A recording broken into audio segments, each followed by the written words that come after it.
I was a member of the Sullivanians from 1973 to 1979. My involvement inextricably altered my life, and this hour-and-a-half podcast tells the events of my life and chronicles my involvement and the aftermath. The collapse of the group has been documented before in several news and magazine articles, a dissertation, and most recently a book, but never a first-person accounting, and this is what you will hear on this podcast. An artist since I was a child, later earning a master's from Brooklyn College with a passion for writing poetry.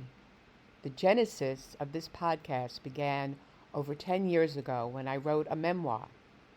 Years passed as I tried to shop the book, but couldn't find neither an agent nor a publisher. The book languished on my computer, and then, with the advent of iMovie, I used my memoir as the scaffolding for a documentary that became an official selection of New Filmmakers New York 2020 and a Spotlight Documentary Bronze Award winner 2020 for artistic merit. When this creative journey began, the Sullivanians were largely forgotten, except perhaps by the several hundred former members, 500 at its zenith, many of whom, like myself, survived the control wrought by the Institute and therapists that 40 years later still resonate and begs to be heard. The full documentary can be seen on my YouTube channel, Shell Fine One. Thank you. The story of your life eventually becomes the story of the choices you make.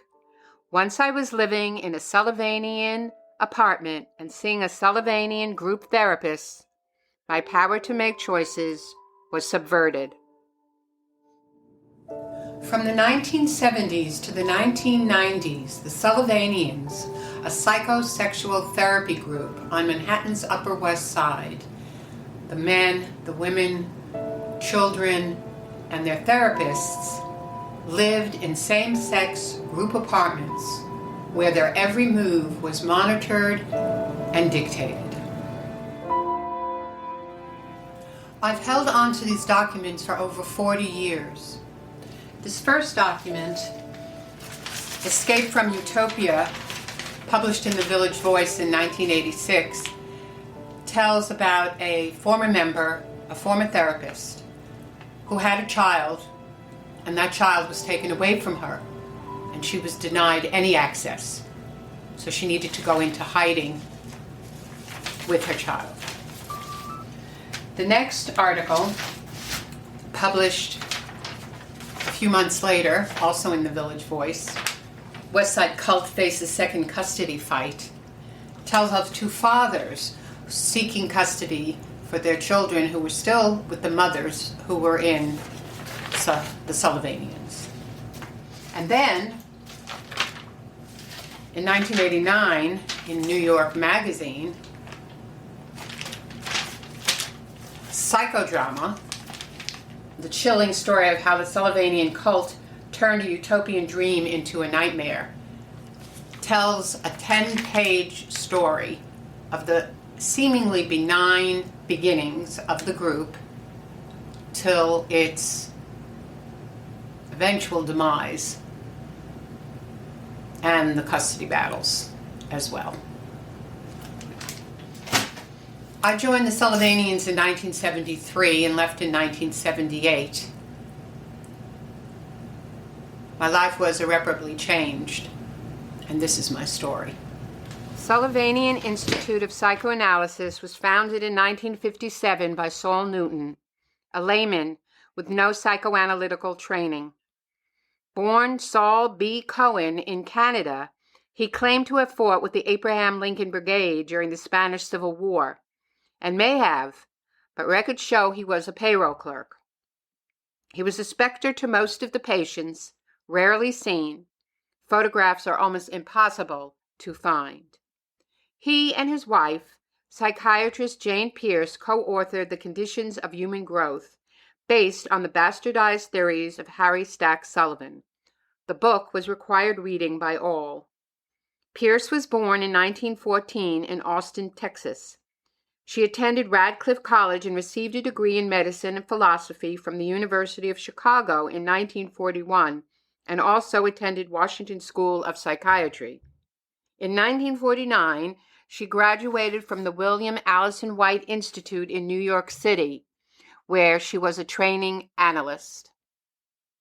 Censored over some questionable practices like advocating sex with patients, they left taking their patients with them, forming the Sullivanian Institute and training program for lay therapists, most with no psychoanalytical or college experience. At first, Newton and Pierce sought well-known and creative individuals because they believed artists would have the best chance of changing their lives and also the best chance of influencing others.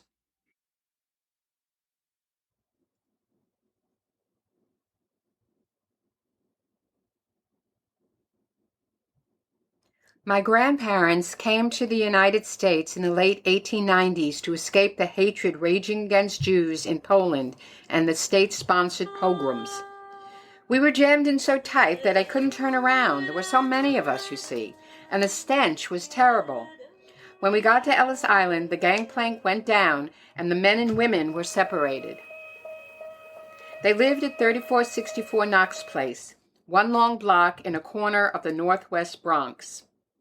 My aunt was born in 1917 and my mother in 1919.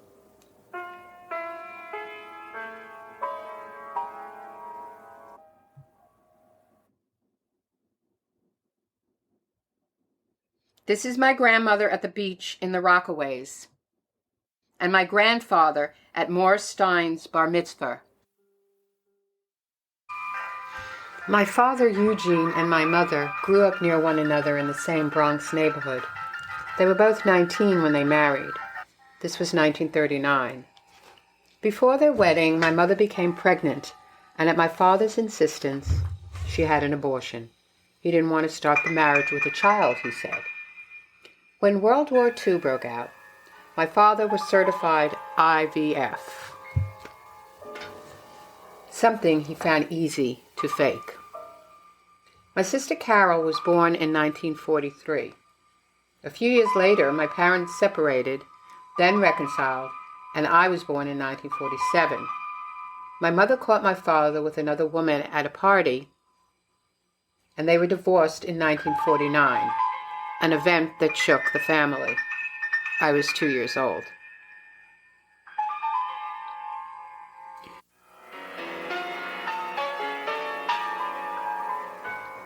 My sister, 4 years older, remembered all the fighting and was terrified of our father. But to me, they were just stories. So in all things concerning my father, speaking on the phone, riding in the car, I was Carol's protector. Perhaps it was the shots my sister had to endure, or the stand straight with your back against the wall so you don't get curved spine like me exercises my mother forced her, but not me to do. Or perhaps it was the 4 years difference in our ages. But whatever the reason, kept our love for each other at a distance that was only bridged on Sunday when my father visited, and that remained between us over the years.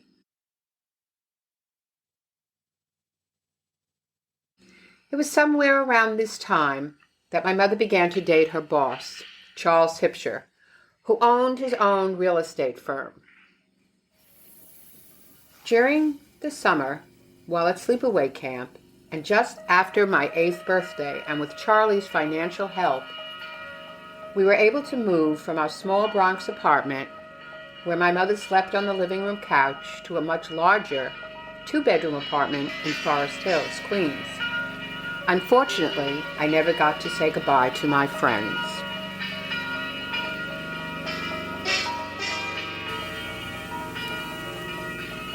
For a long while, Charlie was the father I needed. Carol was a teenager and preoccupied with her friends, so Charlie seemed to belong to just me. On his first visit to our new apartment, my father arrived in a Cadillac convertible the color of a just minted copper penny. I had daydreams of driving to Jones Beach in his new car with its soft white leather interior and white top that could be folded away like an accordion with the push of a button. But that dream never came true.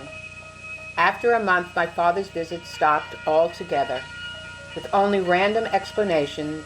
He was busy, he needed to spend time with his new wife and stepdaughter.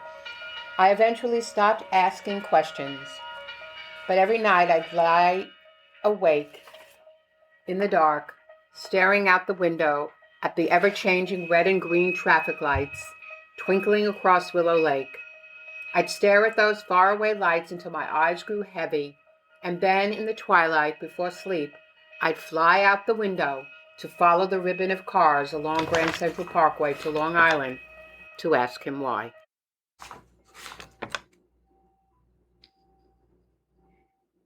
After 8 years, my mother and Charlie became engaged to be engaged. But then the arguments began. This went on for a month, when a box arrived at our apartment wrapped in the familiar brown and white plaid of Saks Fifth Avenue. Inside was a black dress, shoes, stockings, even lipstick and powder, all wrapped in pink tissue paper he'd picked out for her to wear on their special date. But in the end, I learned that Charlie wanted me to go to boarding school. To my mother, it was still a man's world, but she refused to compromise on her children. Her decision was unimpeachable. She refused to send me away. Charlie disappeared from our lives, failing to recognize that he could no longer control my mother. Without his financial support, our life changed. My mother began to drink heavily, sometimes in the morning, but always at lunch and after work. She had to find a new job. Carol was unable to go away to college, and we had to move to a smaller apartment where my mother, once again, took up residency on the living room couch.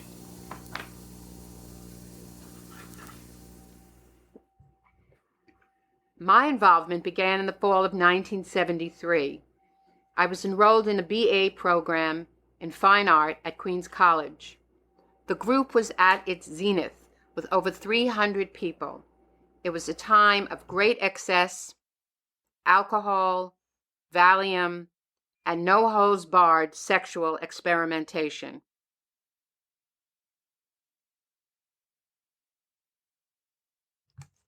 One usually seeks out a therapist during moments of vulnerability or crisis. This state of mind was used against the patients. The nucleus of Sullivanian power lay within the dynamic formed between the therapist and patient. Everyday life decisions were given over to the dogma of the therapists, who, in turn, were controlled by Newton. Most of the patients were young people in their 20s and early 30s who were directed by their therapists to live together in same-sex apartments, renting large pre-war apartments on Manhattan's Upper West Side. The self-referencing term, the group, was born. Expanding on the revolutionary ideas of the 60s, Saul's vision was of a vanguard party, banding together like-minded patients who developed a distorted sense of their own importance. We were told that the family, and particularly the mother, who they equated with the duplicitous Lady Macbeth, was toxic and crushed individual growth and creativity.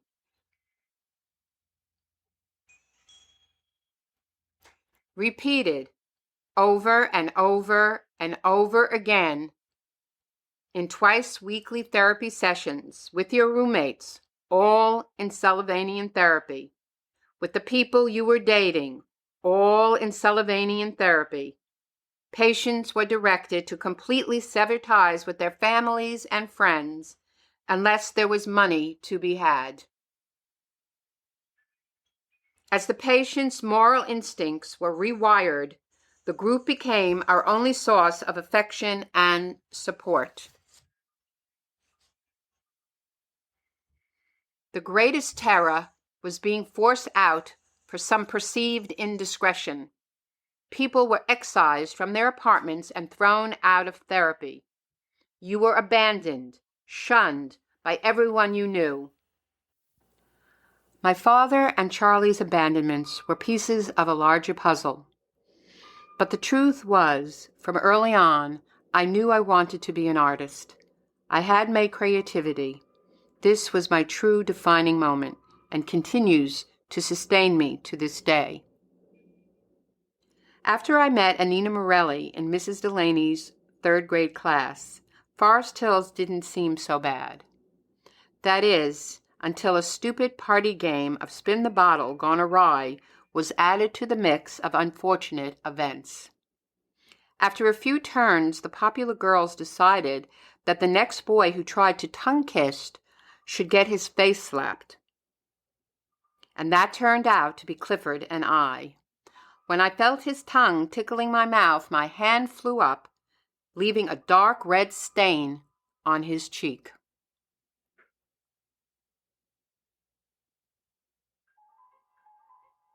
To this day, I don't know why I did it, except that I desperately wanted all those things I said I didn't care about. To be liked, to be popular, to be accepted. The following Monday, the slap was the #1 topic on the school's gossip hit parade. And I was a pariah. I didn't make it into the accelerated class. I didn't go to the 6th grade prom. And in July, Anita's family moved to Ridgefield, New Jersey. When junior high began, I had no friends, and I was given a sealed envelope from my mother. I ripped it open, and the words spilled out. They wanted me to join a group for underachieving students with high IQs. I tore the letter into tiny pieces and flushed it down the toilet. Anita and I decided to cut our shoulder-length hair before we knew she was moving. We wanted a more grown-up look for junior high school. But Anita's thick, smooth hair was decidedly better suited to the short, laid bubble cut than mine. I spent my days and nights throughout junior high school and high school doggedly trying to remove every kink and curl from my hair. Every 6 months I suffered through burning chemicals, and every night I slept with my hair wound around scratchy wire rollers. Trying to hide the dandelion fuzz under a scarf was useless. There was always some pimple-faced boy who would taunt me, "It's raining, it's pouring." I soon found out that no matter what I did, my hair would forever be a barometer, frizzing out of control when the humidity went above 50%. I just stopped going to school on rainy or humid days, until the truant officer showed up at our door. I graduated 6 months late, and again missed the prom and the graduation ceremony.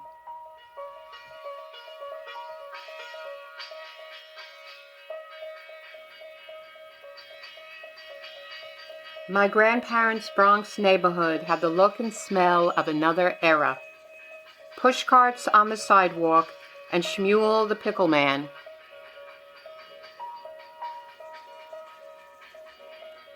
My grandfather died in 1960, a week after Passover. I was 13 years old. According to Orthodox tradition, the burial took place without delay. He looked asleep in the simple pine box, but for the coins pressed against his eyes to keep his soul from flying away. We sat shiva in my grandparents' apartment, life drained from its walls at week's end.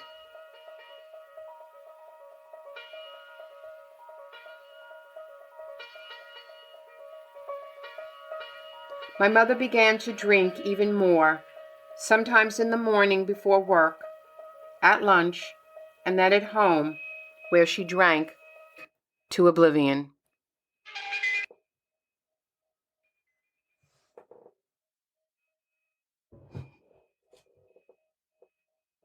My sister married and moved out, and my mother moved from the couch into the bedroom, a night's table's width away from me. This arrangement continued for the next 5 years. Close proximity caused an indelible stain on our relationship. The stale smell of alcohol and her snoring in the next bed kept me glued to a spot before the television until 4 in the morning. I needed to be drunk with fatigue before attempting sleep.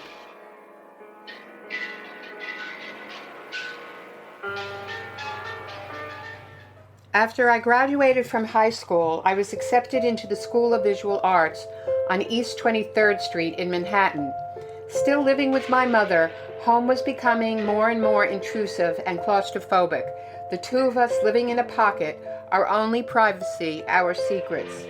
My mother was dating again, and sometimes I'd come home late at night to the smell of booze and sex. I wanted to find a roommate and move out, but my mother took this as rejection. Why would I leave when I had a perfectly nice rent-free place? Leaving wasn't going to be easy, but I needed to go. Greg Hoffman and I met at the School of Visual Arts. We were in many of the same classes. He lived with his parents in a 2-family attached house on the service road of the Long Island Expressway. Rumor had it a woman's body had been found in the underbrush of the expressway's shoulder across the way.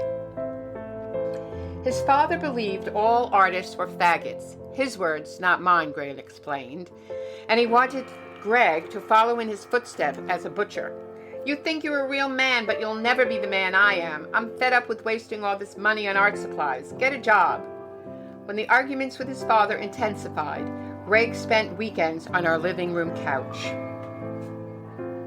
After meeting Greg's parents, I should have run and never turned back. But of course, I didn't.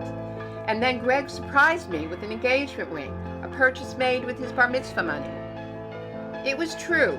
Greg was young and unformed, as my mother said, but he responded to me with a purpose and a passion that no one had even come close to expressing. And I'd fallen in love with him loving me, and the idea that we could leave home together. Marriage could be the tool to cut the tether holding me to my mother.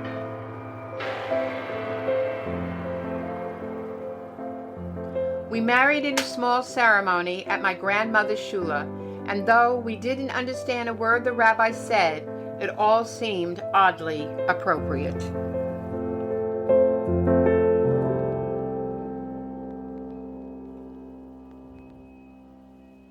The Vietnam War was escalating, and in the first draft lottery on December the 1st, 1969, Greg's number was 24. Not good.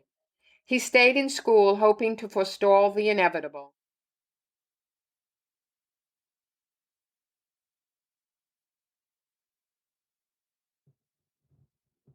I believed my marriage would be an acceptable way for my mother and I to separate, but that didn't happen. She called every night.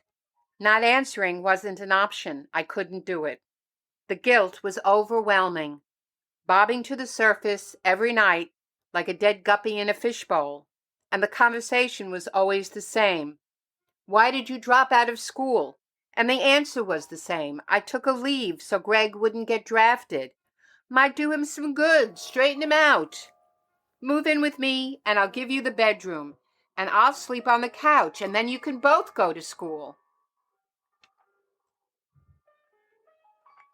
I found a good job at an advertising agency. That meant up at 7, home at 6 in the evening, with just enough energy to cook a Julia Child recipe dinner for Greg.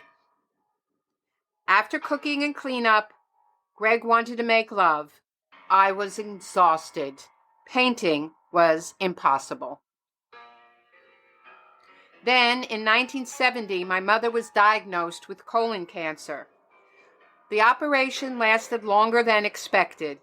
A section of her small intestines was removed because the tumor was larger than suspected. Even so, the doctor saw no reason for radiation or chemo. A lot of women in her situation can't handle knowing the truth and get quite distraught. In those days, cancer was still spoken about in hushed tones, as if saying the word out loud was a curse of death. There were no pink ribbons or walkathons, just some stupid-ass doctor telling you that your mother might have a nervous breakdown if she ever found out. But without chemotherapy, my mother was doomed.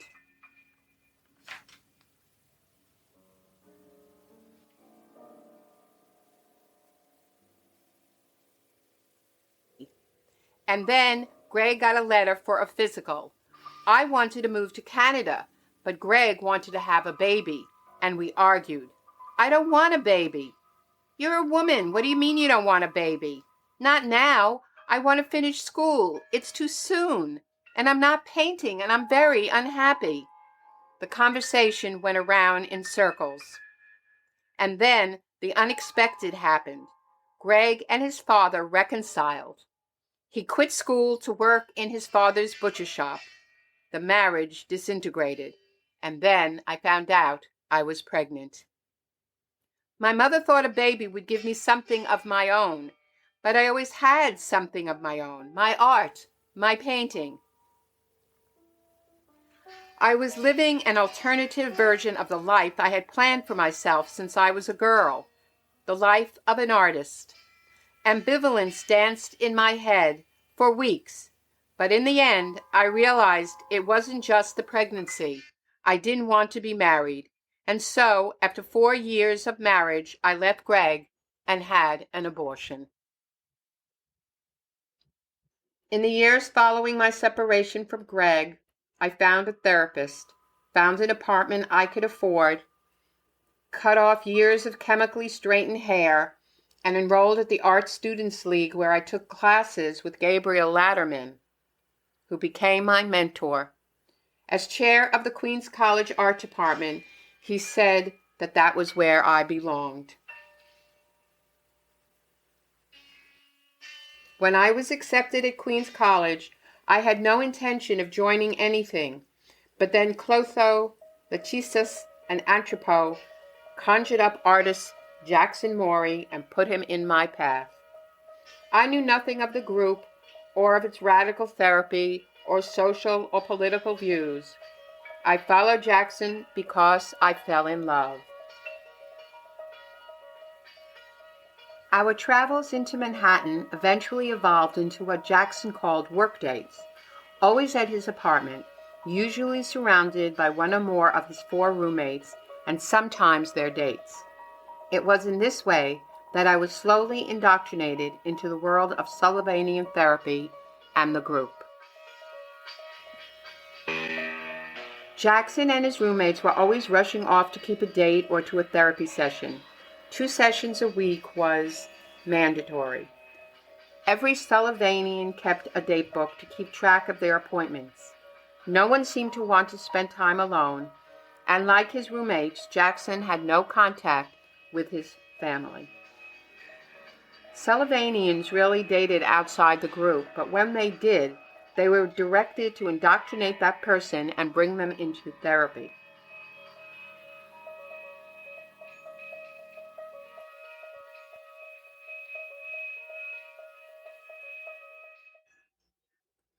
I tried to redefine my relationship with my mother, and there was a lot of tension between us.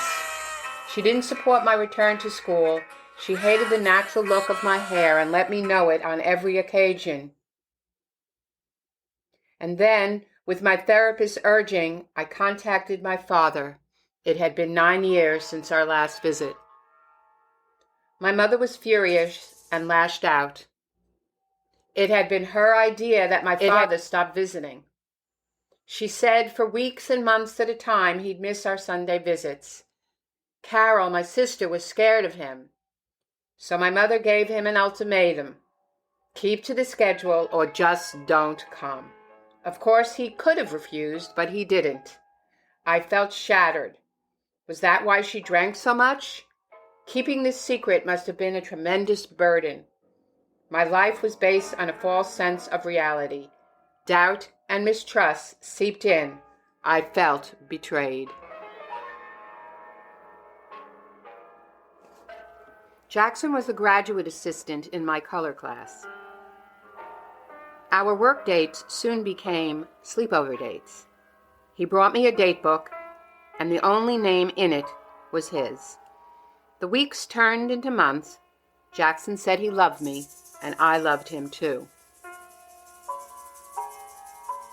Ignorant of the Sullivanians' unique approach to holidays, that all the apartments spend the day with their roommates, I had assumed we would spend Thanksgiving together. Jackson had a suggestion. I could spend the day with his friend Donna and her apartment, and 3 other women's apartments, as one more woman wouldn't make a difference. I was still shaken from my mother's disclosure about my father, and I didn't want to go home for Thanksgiving, even if I spent the day alone. Jackson suggested I use his room to call my mother, and that's when he explained another group practice. The person calling home chooses someone to listen on the extension for moral support. This way, the conversation could be heard by an impartial third party. Even though the whole thing sounded so odd, my indoctrination into the Sullivanians had begun without me being aware. Jackson watched me with keen expectation, and I said yes. My mother began to shout the moment I told her I was going to miss Thanksgiving because of schoolwork. "What's gotten into you? What was I going to do instead? Is it this new boy you're seeing?" I couldn't believe Jackson was hearing all this, and I began to feel nauseous. Her responses were making me angrier. "He's not even Jewish, and you're talking nonsense." And then she turned to an even uglier place. I was like my father. He was cold, and she never realized just how cold I was. Jackson's room shifted like a Rubik's Cube. "You hate him, and you're saying I'm like him?" I begged her to stop. "I was a good daughter, and you know it. And just because I don't want to come home for one fucking Thanksgiving, I'm a shitty daughter? I'm nothing like my father, and I wasn't coming home for Thanksgiving. I need a break, and I'll call you when I'm not feeling so angry. And I'm gonna hang up now." "Don't you dare hang up on me! This is not allowed," she screamed. "I better see you on Thanksgiving," she yelled louder. "Don't you dare hang up! We're not through with this yet! Don't you dare!" I hung up to the sound of my mother shouting my name one last time.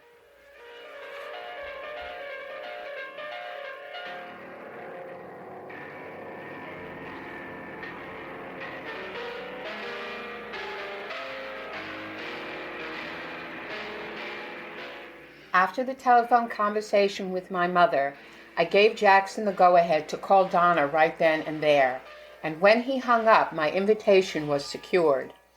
Believing this to be a one-off adventure and a strike for independence, the day actually marked a point of no return.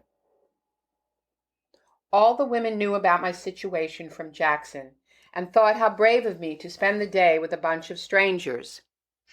After 2 hours preparing the turkey and fixings, I was told everyone was heading uptown to a pre-dinner party at another Sullivanian apartment. One of the rooms had been emptied of furniture, and at its center were 2 undulating circles of dancers. In the group, no one danced alone. Men and women holding hands and moving any which way bobbed up and down to the deafening music emanating from gigantic speakers. Whoops and screams punctuated the air, and I felt in danger of being consumed by this giant human amoeba. Then Donna broke the circle and dragged me in beside her. 2 hours later, in downtown once again, a bit drunk and woozy, and without ceremony or prayer, the Thanksgiving bacchanal began. There was a multitude of women, brown-haired, blonde, red-headed, chubby and thin, tall and short, with glasses and without, all carrying colorful platters and bowls of food. Many of the women I met that day formed the nucleus of the people I would date throughout my time in the group. There were double and triple amounts of everything, followed by a crescendo of desserts, chocolate cake, brownies, gingerbread, and pies, all dripping with whipped cream.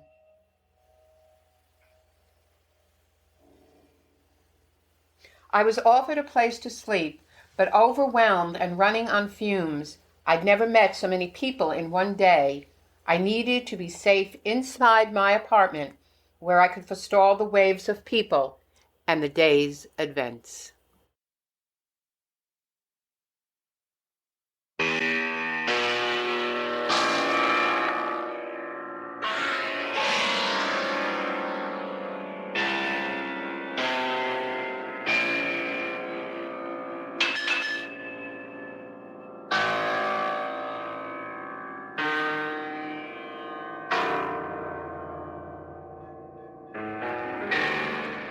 My Thanksgiving with the group might have become a minor footnote in my life, but my sublet was unexpectedly and prematurely ended. I had a month to find a place to live. I still wasn't speaking to my mother, and then out of nowhere Jackson told me about a new group apartment needing a roommate and that I didn't need to be in therapy. After one hectic week of cross-examination, what's your relationship with Jackson, what are you studying in school, I was told I could move in. Frank, my therapist of 2 years, continually counseled understanding with my mother. You're giving your mother power over you that in reality she doesn't have. But he didn't know that I'd moved into a group apartment or that I was thinking of getting a Sullivanian consultation. Jackson and I had a date for New Year's. That is, until he called to say he wanted to stop dating with a rehearsed precision, and that his therapist said he didn't have to explain, and so he didn't. This was something I would encounter many more times in the group. My roommates explained that once the exclusivity is gone, the pressure to break up is intense. I went to the party with my roommates, and as I was leaving near 4 a.m., an overweight man who I had never met asked for a date. You'll have a good time, you'll see. His words offered me no comfort. I felt like a woman about to be assaulted and told she'd enjoy it.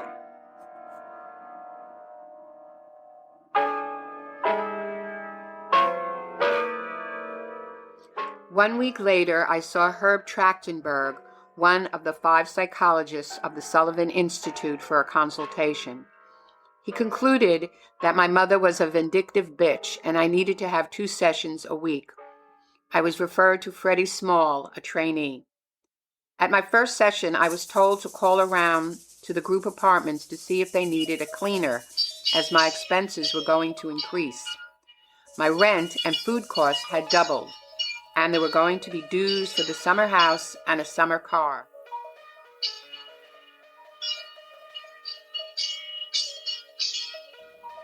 As a cleaner, I got to meet and date a remarkable amount of Sullivanians in a very short time.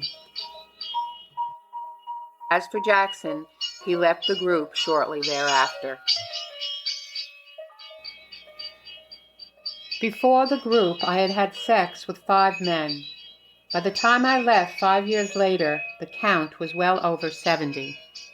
Saul Newton's approach to sexuality in the group, unlimited sex for all with a variety of partners, fostered alienation. With no choice and much of your life controlled by others, this was easy to accomplish. There was sex with men and women I dated. That was expected. But there were also telephone calls looking for anyone who wanted to fuck, and sex during parties or on the Long Island Railroad. And there were 3-ways and group sex and same-sex fucking. I was told it didn't matter who I slept with. The only rule was that on a sleepover, you were expected to have sex. I definitely didn't feel like I had a choice. Some of the therapists went to the dark side, betraying the trust given them by engaging in sex with their patients. One therapist told her patient to have sex with Saul, her husband at the time. Newton was more than 70 years old, and the patient complied for fear of being kicked out of therapy.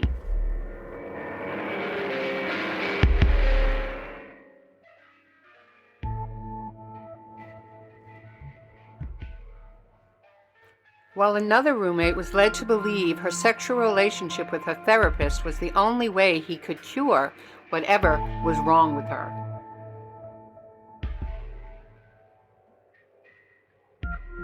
The proclaimed lesbians in the group were ordered to have sex with men, as were the homosexual men ordered to have sex with women. And during the summer, it was the same, only more so. Every weekend, the Sullivanians were out in force, infiltrating the Long Island Railroad like a swarm of ants at a picnic, sending rush hour commuters fleeing to other cars. The train ride had become a traveling circus maximus. Liquor stashes appeared, dates were made, and impatient couples had sex in the bathroom.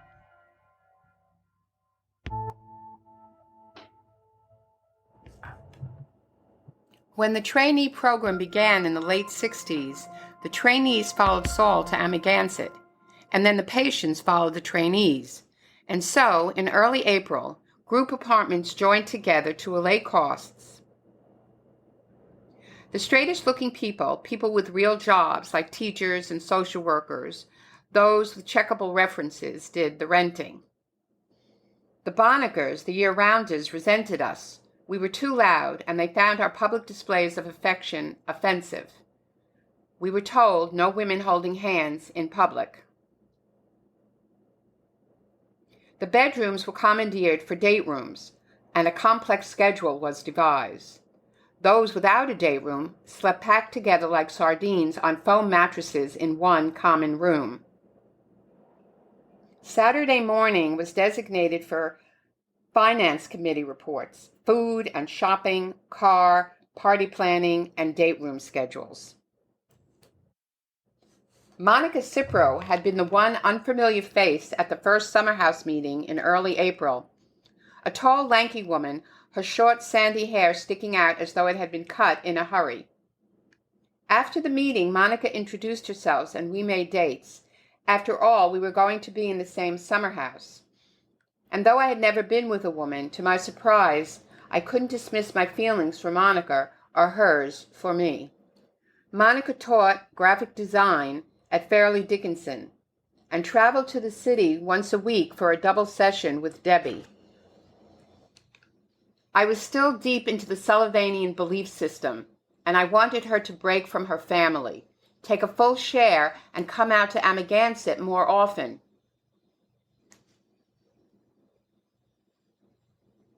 Monica's face locked down like a prison door.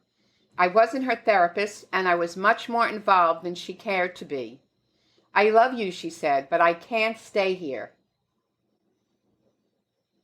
She left on the next train to the city and asked the summer house for a refund. Her therapist had agreed. She wouldn't be coming out to Amagansett after all, and I never saw her again.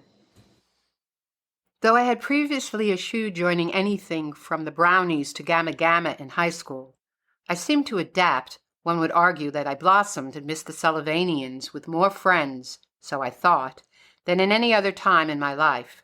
My date book was filled. Never mind that it meant severing all ties with my mother. I followed Freddie's advice and had my new telephone number unlisted, and I allowed my friendship with Rachel, my only friend from high school, to crumble away.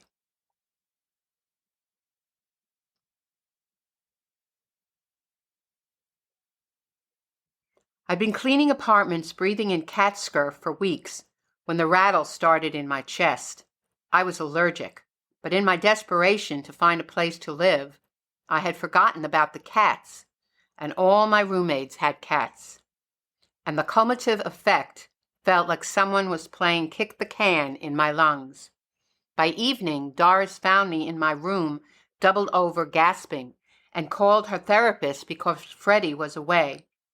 Her therapist instructed Doris to take me to the emergency room at Mount Sinai, where I was immediately shot up with adrenaline. Over the course of the next 5 hours, I was given 8 booster shots. To my surprise, when I awoke, Freddie was in my apartment. The cats had to go.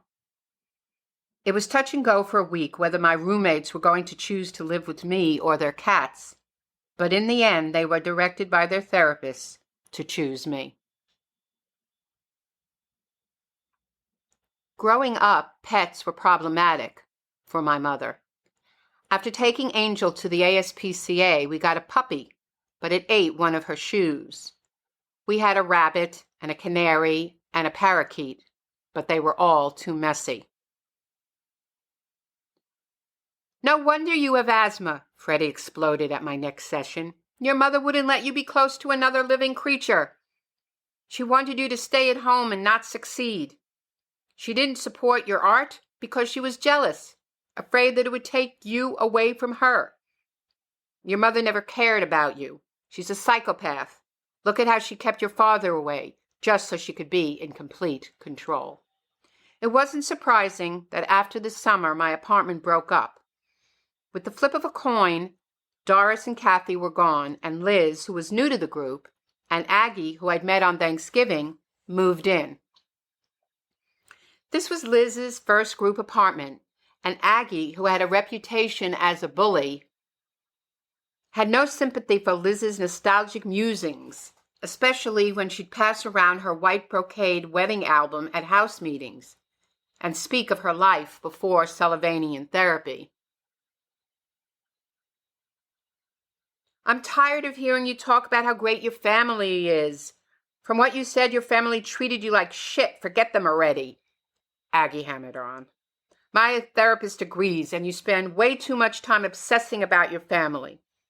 I've discussed this whole situation in my session, and I don't think you should be calling home.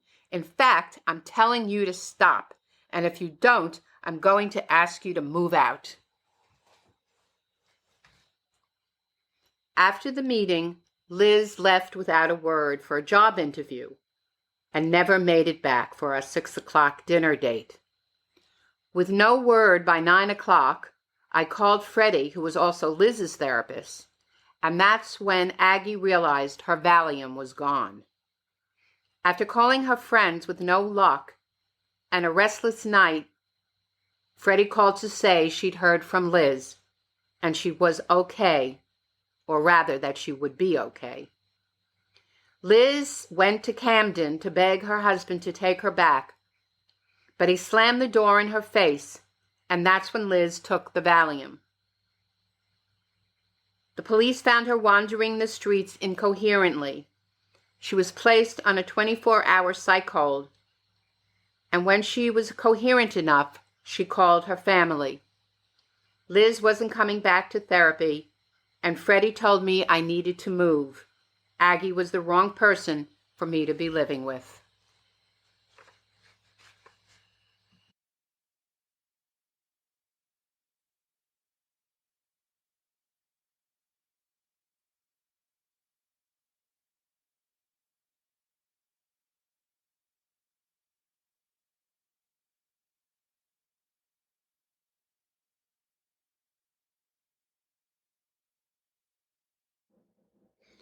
Taking Freddie's suggestion to heart, I announced I was moving out before I had a place to go. And though nothing was simple or easy to arrange in the group, everything seemed to move very quickly. Once I remembered Laney's apartment at 490 West End Avenue had a junk-filled maid's room. I begged them to let me move in, and after a jam-packed week of dates with each of Laney's roommates, and of course consultation with the various therapists, it came to pass. 490 West End Avenue would be my home for the next 2.5 years, and my happiest time in the group. My room was tiny, but the women of Laney's apartment were a much better fit than Doris and Kathy. The senior member of the apartment was Maria Elena Lang, an adjunct professor of archaeology at Pace University. She was writing her dissertation on the people and customs native to Sierra Leone. In a year, she would travel there to do her field work.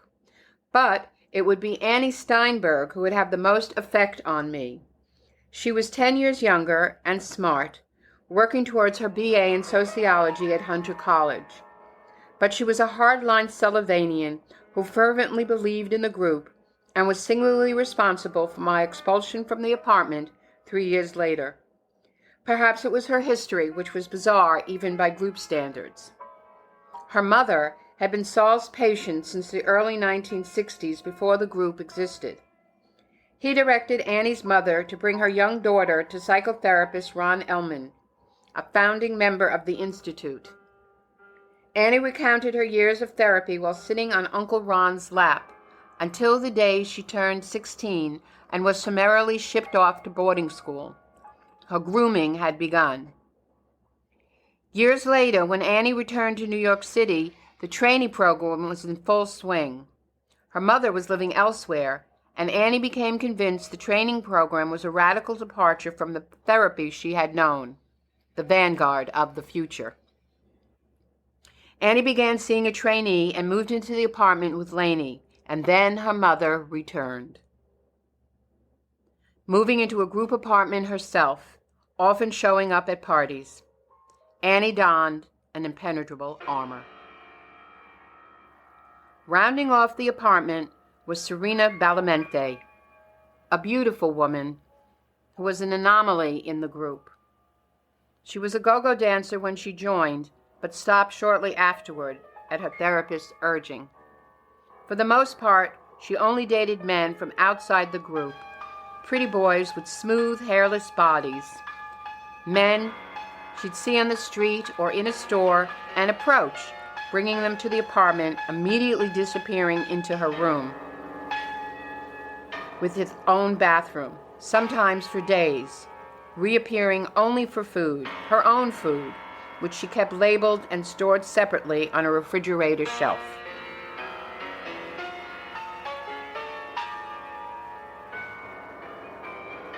Annie was intractable, and as per group ways, she quoted her therapist as the final word.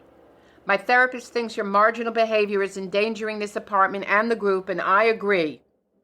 You keep your food on a separate shelf, and I don't know any of these guys you bring home."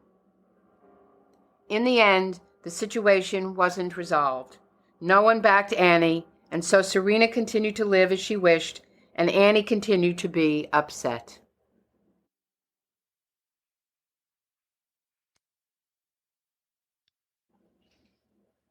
Freddie quit the trainee program, and I was referred to Pegeen McDermott, who had a reputation around the group as a scatterbrain. And just around the same time, Lainey announced she was moving to another apartment. I was very hurt, and though Lainey explained that she couldn't tell anybody because if she wasn't accepted, she would have nowhere to go, like what had happened to me. And of course, her therapist agreed, the ultimate stamp of approval.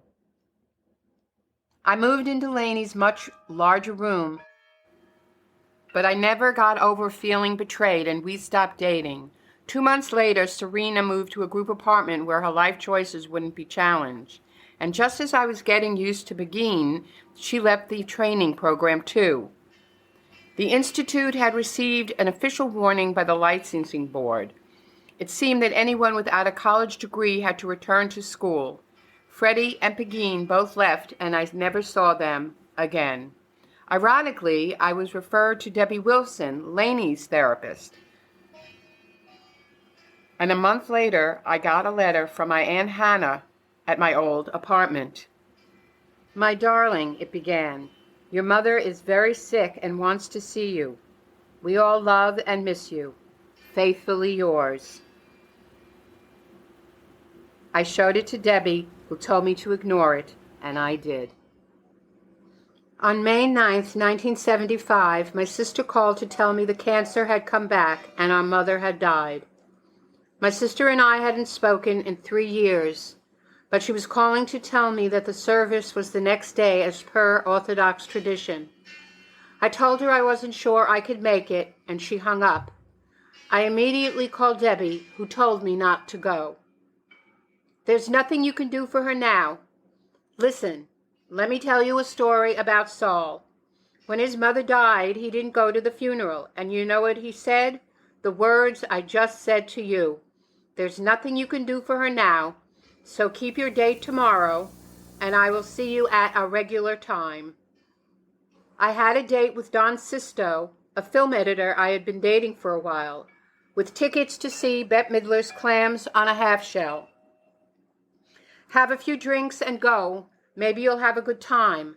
But I really don't care what you do as long as you're not alone, Debbie said. Are we clear? By the time Don and I arrived at the theater, I knew it was a mistake to be there. Despite the warm evening and the liquor I'd consumed, I was cold enough to snap, and I began to shake. My head was in that fuzzy funhouse mirror place of being drunk but feeling absolutely sober. And as Bette is being lowered to the stage on a crescent moon, Don and I leave. By the time we reach his apartment, I feel nauseous, and my eyes are burning. Still shaking, I suddenly began to convulse in a series of dry heaves. Moments later, the nausea subsides, and I undress, stepping into the bathtub. After a while, I'm finally warm, but I feel sluggish, as though moving through brackish water. After a while, Don lifts me from the water, bringing a glass of scotch to my lips. Drink this, he says. Then he takes my hand and leads me to his room, where I crawl into the bed between the sheets and into an impenetrable sleep.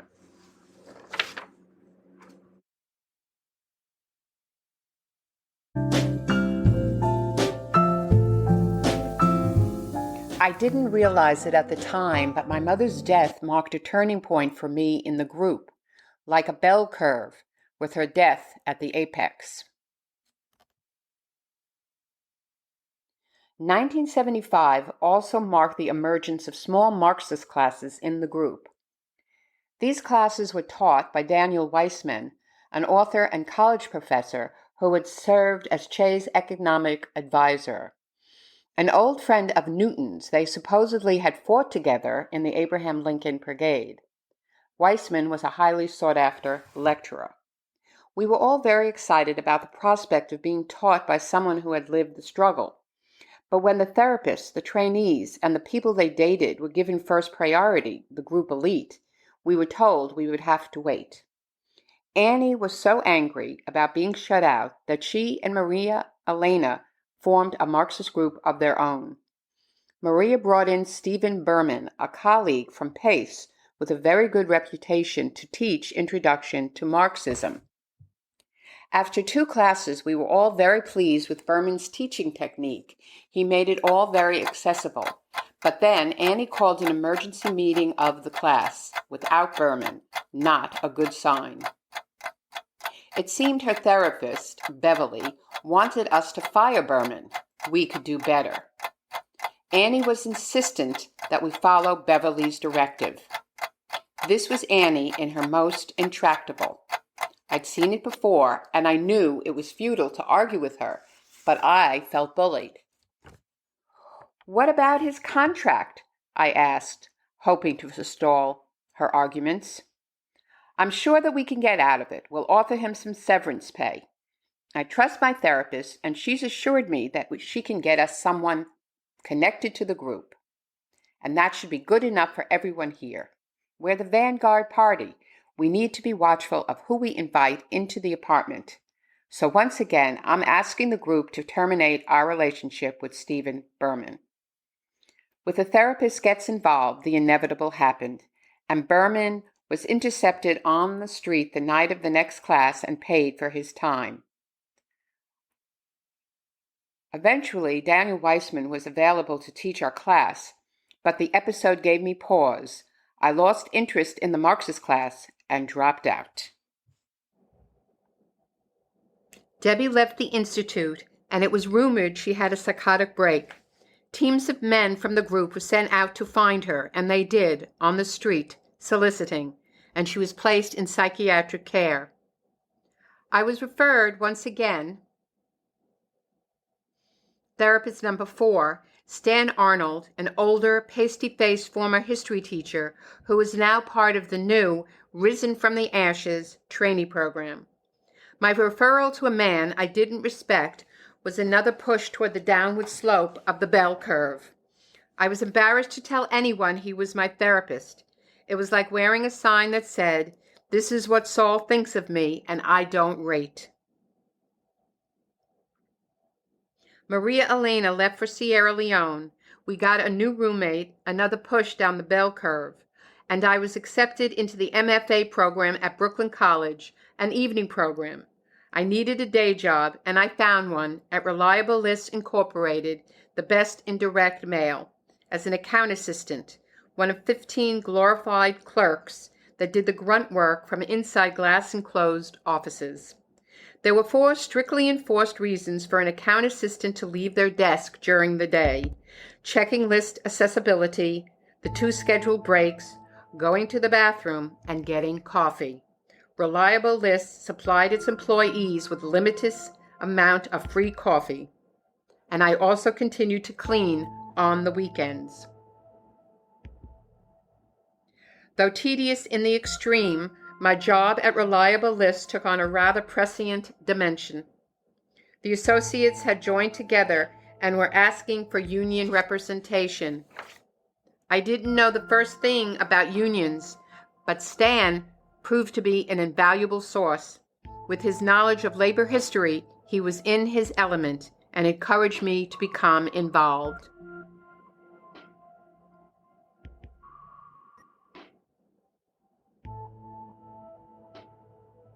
Not only did I sign the union card, but I also became immersed in planning and strategizing, missing many house meetings in the process and putting Annie on the offensive.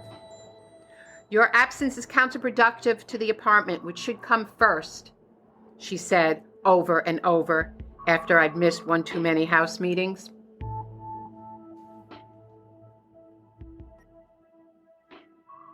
Same time, the group was changing. There were a lot of talented people in the group, musicians, writers, and artists, and a small comedy club that performed on holidays that would eventually morph into the Fourth Wall and then the Fourth Wall Political Theater, that changed the focus of the group, creating a totalitarian, ever more paranoid, and coercive environment. Some connected this to the marriage of Saul and former soap opera actress Joan Harvey, took over control of the comedy club and renamed it the Fourth Wall, which subsumed the group in later years. Joining the Fourth Wall meant members not only had to pay their therapist for sessions, but now had to pay monthly dues. Demands on group members to contribute more money and participate in Fourth Wall activities increased to the point where members barely had 4 hours a night for sleep.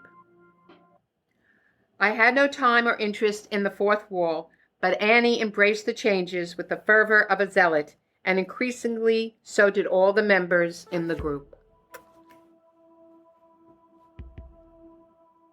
I was very involved with my painting and the MFA program, already running on empty, and then there was the union.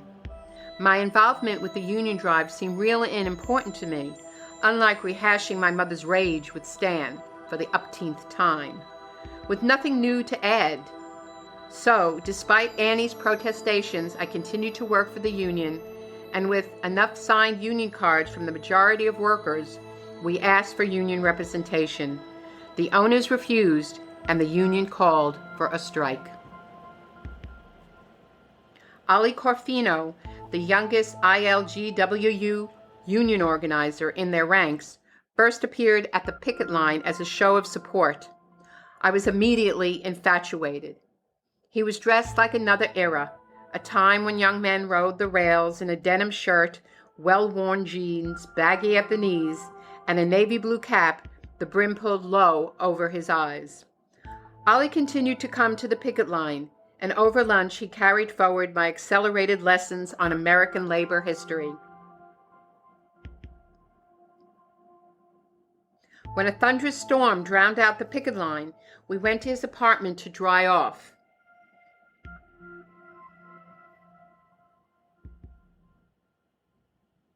Once there, he rolled a joint, and though it was forbidden, I didn't hesitate, nor did I hesitate when he kissed me, And in that moment, I realized I'd been slowly starving myself of real affection. I broke all the Sullivanian rules that night. I told Ollie about the group. "You talk about getting in and getting out of therapy like you're in prison," he said in response. And it was true. But with this one rebellious act, I was set to reclaim myself. I stayed the night, but I had to break my date with Annie, who was unforgiving. Eventually, she used it as evidence of my disenfranchisement from the group.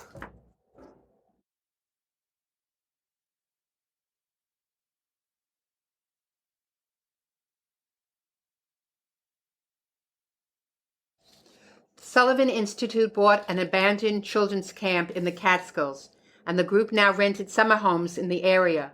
All members of the fourth wall were required to spend weekends rebuilding the cabins and cleaning the grounds. I didn't join a summer house that year, nor did I ever join the fourth wall, lending credence to Annie's tacit disapproval of me personally and my relationship with Ollie. I was a threat to everything Annie believed. I was sabotaging my therapy, endangering the group, and I was being compliant with my mother by exclusively dating Ollie, and she wanted me out of the apartment. Annie called an emergency house meeting and asked the apartment to ask me to leave.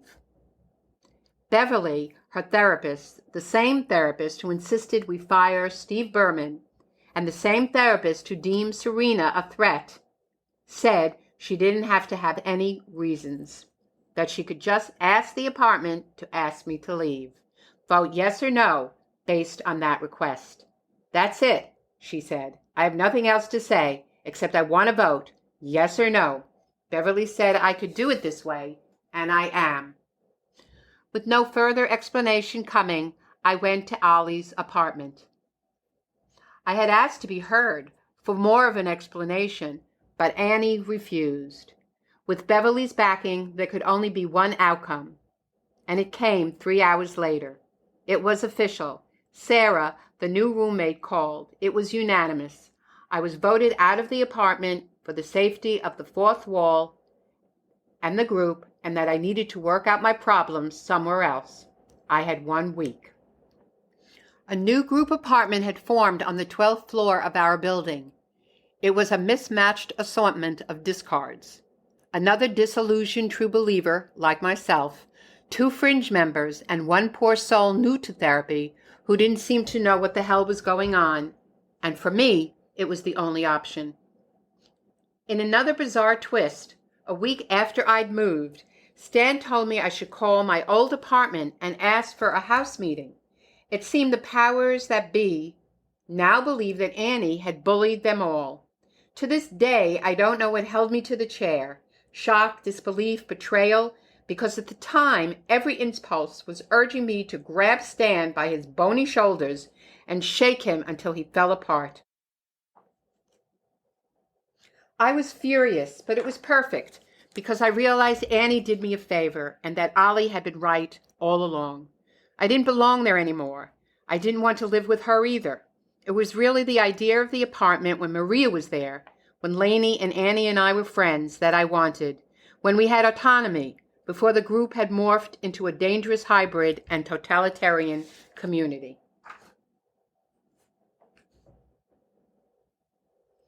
Ollie saw the group for what it was. "I don't know how Newton gets away with using Sullivan's name for the Institute," he said. "Everything is a distortion of real Sullivan theories. You're all worn out and you're all sleep deprived, popping Valium, trying to avoid anxiety at any cost, never realizing what made you anxious in the first place." I was terrified of leaving.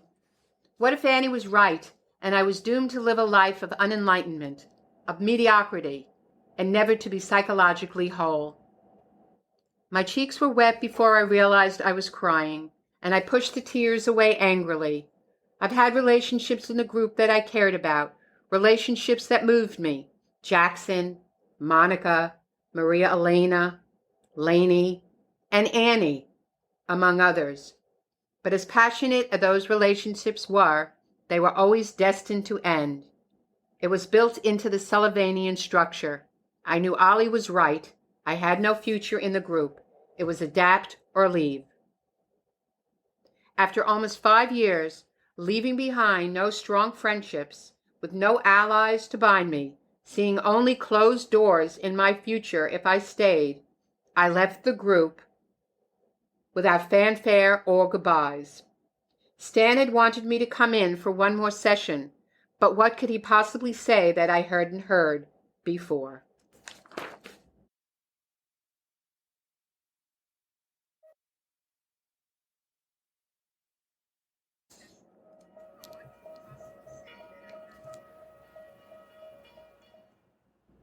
I received my MFA in June, but with no teaching prospects and no money or knowledge of the unforeseen events to come, I continued cleaning group apartments for almost a year.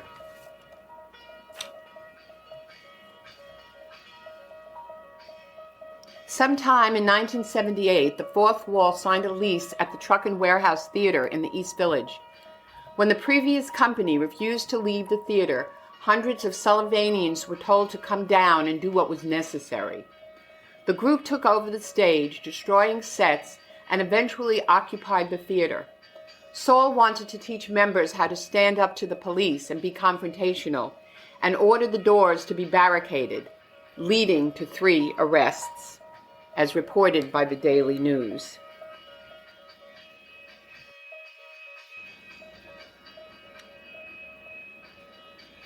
On November 18, 1978, Congressman Leo Ryan of California and several of his party were shot on the airfield in Guyana in what became known as the Jonestown Massacre. Jonestown brought cult culture into the common language of the day, into the mainstream.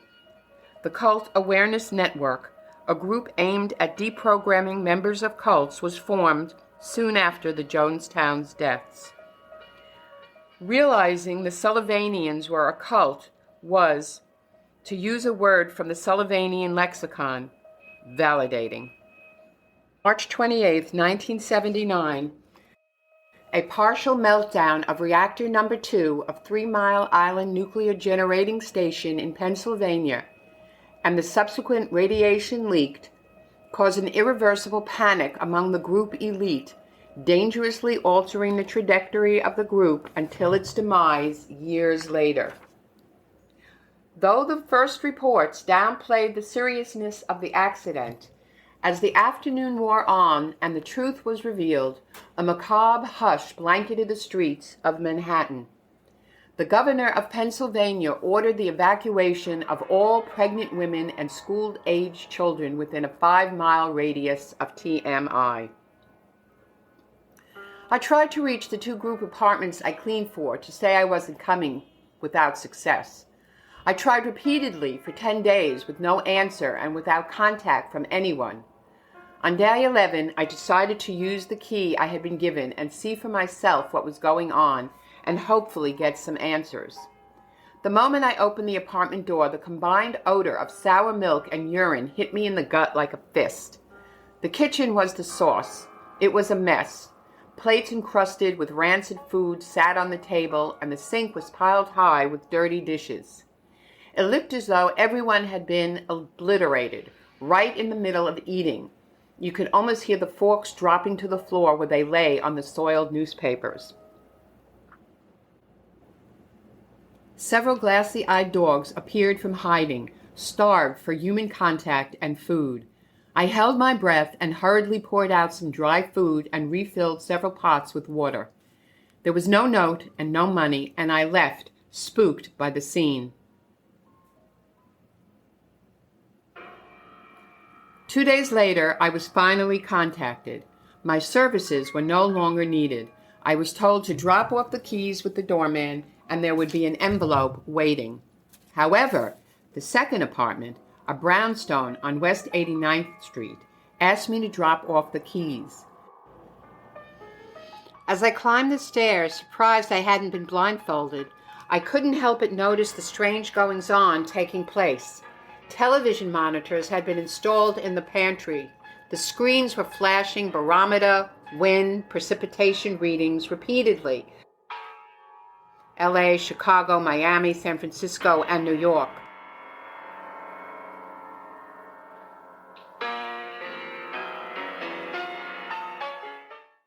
The common room, on the other hand, looked like a Save the Group telethon. In place of the couch, chairs, and tables, there were 3 8-foot-long conference tables set one behind the other, with 5 people to each table making calls. When the news first broke about TMI, Saul decided all therapists and trainees, pregnant women, children, and their babysitters should leave the city. But then the word got out, and a chain of calls alerted the apartments to the exodus. More than 250 members flew down to Orlando, Florida, and set up a stronghold at Howard Johnson's. It was crazy down there. While the leadership was strategy planning around the pool, the collective members of the group, not knowing when or if they would be returning to New York, were doing anything to calm their anxiety, drinking, Valium, and group sex. When the all clear was given, members were instructed to call their jobs and lie to their employers, saying they had to help a sick relative who just happened to live in Florida. How else could they have accounted for the tan? Most members were able to adapt, but there was one notable exception. It seemed TMI and its aftermath were too much for Alex Bergman, who joined the group as I was getting out. His roommate found Alex overdosed on Valium and liquor, and unable to rouse him, carried him to the street and into a taxi. Alex's stomach was pumped in the Mount Sinai emergency room, where he was questioned by a psychiatrist. He did the unthinkable. He broke group security, beginning with the secret phone calls and the whispered voices and all future plans. Alex related the events of the past 11 days.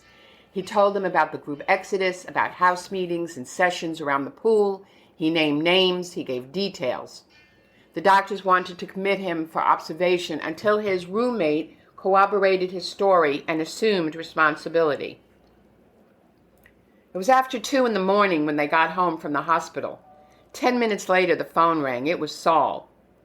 And he said, because they had endangered the continued existence of the group and the Institute, they had 1 hour to pack and leave the premises. In an instant, they lost their living situation, their therapist, and their friends, and all contact with the group.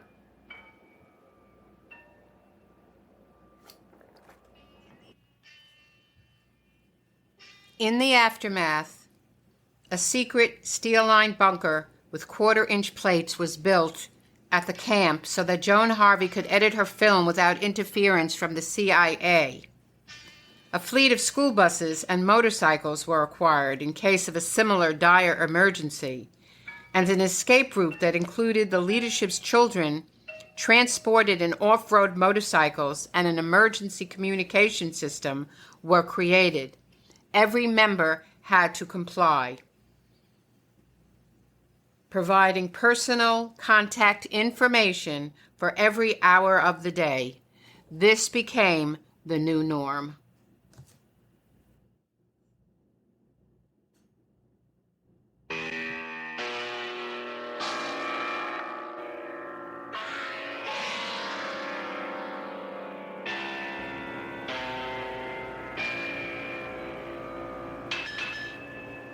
Escape from Utopia laid bare the cloistered world of the Sullivanians.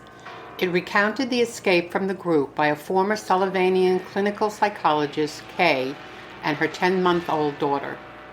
Marriage was allowed for insurance purposes, but monogamy was strictly forbidden. Soon after the birth of her child, Kay was told she was too possessive and behaving too much like she was part of a family. The father, M., a medical doctor she had married, she thought, for love, and who was Saul's patient, agreed with him. Kay was allowed visits mainly for breastfeeding, but when the infant was taken away and breastfeeding was stopped cold turkey at Saul's whim. Infants were taken away from their natural mothers and placed in group nurseries looked after by babysitters. Kay's movements were continually monitored by her therapist and roommates, and she was threatened with expulsion and told to commit suicide rather than be mother to her child. Kay silently resisted, hired bodyguards and a lawyer who helped orchestrate her escape, and she went into hiding. On the day of the custody hearing, the judge was informed cars were circling the courthouse with Sullivanian group members communicating to one another on walkie-talkies. 4 months later, the same Village Voice reporters, in a new article, outlined 2 more custody battles in the courts, this time from 2 fathers. As a result, the Attorney General and the New York State Education's Department Office of Professional Discipline opened investigation into the Sullivanians' fourth wall activities. These custody cases blew apart the spurious and incestuous world of Saul Newton and the Sullivanians.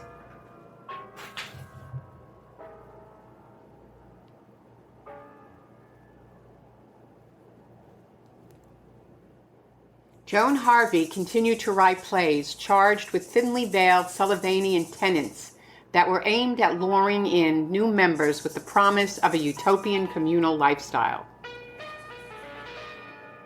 Seats were filled by distributing free tickets, and all the performers were unpaid members of the Sullivanian Institute. Reviewers cited the plays as impossible to sit through, with little complexity or aesthetic originality.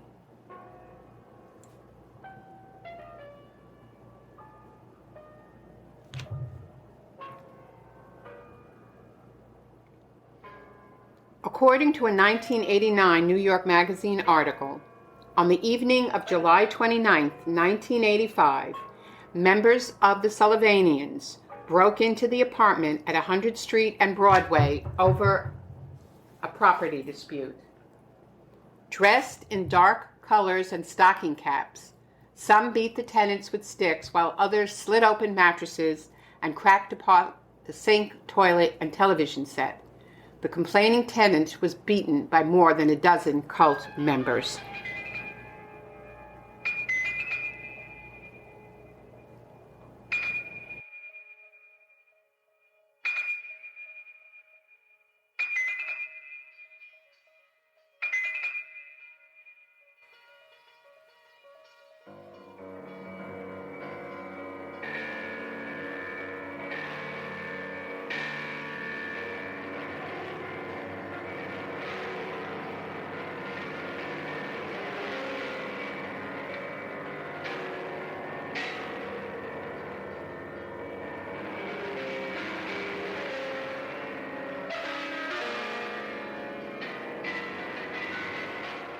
Saul Newton's physical and mental health quickly deteriorated, leading him to become even more erratic. He already had a history of physical violence, and this escalated after he was diagnosed with Alzheimer's disease. He was gradually removed from the leadership of the community, and membership rapidly declined. By the time of his death, on December 23, 1991, Newton was alleged to have attempted to seduce several children. It took me years to unravel the effects of the group and find the confidence I had before surrendering my autonomy to the Sullivanian hive. It took me years before I reconnected with my family. Lingering fear kept me away, and the shame I felt for abandoning my mother when she needed me most, and the fear that I would not be welcomed back. My Aunt Sylvia was the conduit. She accepted me back unconditionally, and I was invited to my nephew's bar mitzvah. Afterwards, I reconnected with my family. On the way home, I purchased a Yerside candle and placed it near the window and struck a match for my mother. The Sullivanians are largely forgotten now, except for the members, 500 at its zenith, who survived the sexual, emotional, psychological, and financial control of the Institute and its therapists.